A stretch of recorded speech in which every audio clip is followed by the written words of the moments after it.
Parliament budget సమావేశాల నేపథ్యంలో కాసేపట్లో అఖిలపక్ష సమావేశం నిర్వహించనుంది కేంద్ర ప్రభుత్వం.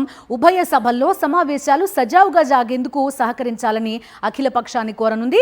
రేపు రాష్ట్రపతి ద్రౌపది ముర్ము ప్రసంగంతో పార్లమెంట్ బడ్జెట్ సమావేశాలు ప్రారంభం కానున్నాయి. ఈ నెల 29వ తేదీన ఆర్థిక సర్వే ప్రవేశపెట్టనుంది కేంద్ర ప్రభుత్వం.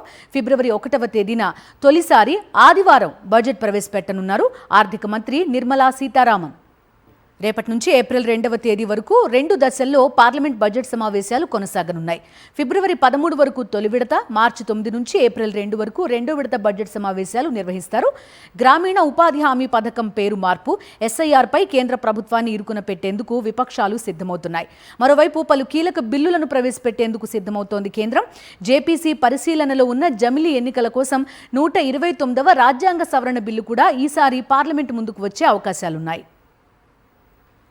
ఈసారి బడ్జెట్ సమావేశాలకి చాలా ప్రాధాన్యత కూడా కనిపిస్తోంది. ట్రంప్ టారిఫ్ల నేపథ్యం, అంతర్జాతీయ అనిశ్చిత పరిస్థితులు ఇవన్నీ ఉన్న నేపథ్యంలో మన ఎకానమీ ఎలా ఉంది మనం ఎకనామిక్ సర్వేలో తెలుసుకోబోతున్నాం. అదేవిధంగా బడ్జెట్ ఊరటకి సంబంధించి కూడా వేతన జీవులు కూడా చాలా ఎదురు చూస్తున్న పరిస్థితి. మా కరెస్పాండెంట్ వెంకటేష్ ఢిల్లీ నుంచి లైవ్లో జాయిన్ అవుతున్నారు. చెప్పండి వెంకటేష్, ఎంతవరకు విపక్షాలు సహకరించే అవకాశం ఉంది ఈ బడ్జెట్ సమావేశాలకి? ఎందుకంటే ఒకవైపున ఎస్ఐఆర్ వివాదం, మరోవైపు ఇంకా ఇటువైపు ఈ నియోజకవర్గాల పునర్విభజనతో పాటు జమిలీ ఎన్నికలు ఇవన్నీ కూడా ఈసారి రాబోతున్నాయి. ఎలాంటి వాతావరణం ఉండే అవకాశం ఉంది?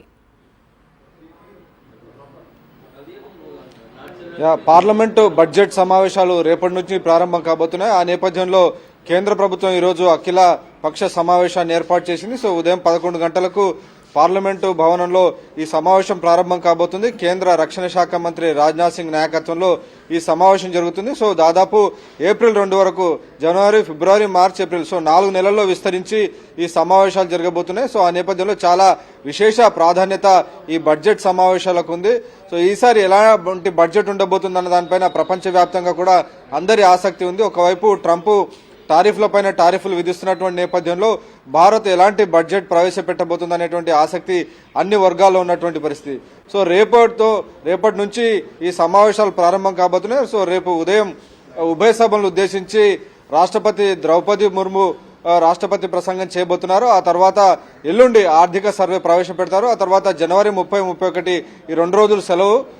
ఫిబ్రవరి 1వ తేదీ ఆదివారం అయినప్పటికీ కూడా తొలిసారిగా ఆదివారం రోజున కేంద్ర ప్రభుత్వం బడ్జెట్ ప్రవేశపెట్టాలని నిర్ణయించింది. సో సాంప్రదాయంగా కొనసాగుతుంది. ఫిబ్రవరి 1న బడ్జెట్ ప్రవేశపెట్టాలని. సో ఆ సాంప్రదాయం ఈసారి కంటిన్యూ చేయబోతున్నారు. సో మొత్తానికి ఈసారి ఎక్కువగా గవర్నమెంట్ సంబంధించినటువంటి చాలా ఇంపార్టెంట్ లెజిస్లేటివ్ బిజినెస్ ఉంది. సో ఫస్ట్ లెగ్ లో బడ్జెట్ సంబంధించినటువంటి బిజినెస్ పూర్తి చేయగా, సెకండ్ లెగ్ లో మాత్రం మార్చి నుంచి ప్రారంభమయ్యేటువంటి 2వ దశ సమావేశాల్లో చాలా కీలకమైనటువంటి బిల్లులు తీసుకొచ్చేటువంటి అవకాశం కనబడుతుంది. జమిలీ ఎన్నికల బిల్లును తీసుకొస్తారనేటువంటి ఒక చర్చ అయితే జరుగుతుంది. సో పార్లమెంటుకు అలాగే అసెంబ్లీలకు ఒకేసారి ఎన్నికలు జరిగే విధంగా బిల్లు తీసుకురావాలని కేంద్ర ప్రభుత్వం భావిస్తుంది. అలాగే సెన్సస్ కూడా ఈ ఏడాది, వచ్చే ఏడాది సెన్సస్ పూర్తి కాబోతుంది. సెన్సస్ పూర్తి అయిన వెంటనే డీలిమిటేషన్ కూడా కాబోతుంది. కాబట్టి వీటి తర్వాతనే నెక్స్ట్ జమిలీ ఎన్నికలు చేయాలనేటువంటి ఒక కేంద్ర ప్రభుత్వం చాలా వేగంగా అడుగులు వేస్తుంది. సో 2029కి లోక్సభ, అసెంబ్లీ ఎన్నికలను జాయింట్ గా నిర్వహించాలనేటువంటి దిశగా కేంద్ర ప్రభుత్వం అడుగులు వేస్తున్న నేపథ్యంలో ఈ బడ్జెట్ సమావేశాల్లోనే దానికి సంబంధించినటువంటి బిల్లు వచ్చేటువంటి అవకాశం ఉంది. ఒకసారి కనుక 129వ రాజ్యాంగ సవరణ బిల్లు కనుక పాస్ అయితే ఖచ్చితంగా దేశంలో రాజకీయ ముఖ చిత్రం కూడా మారిపోయేటువంటి అవకాశం కనబడుతుంది. Right, thank you Venkatesh.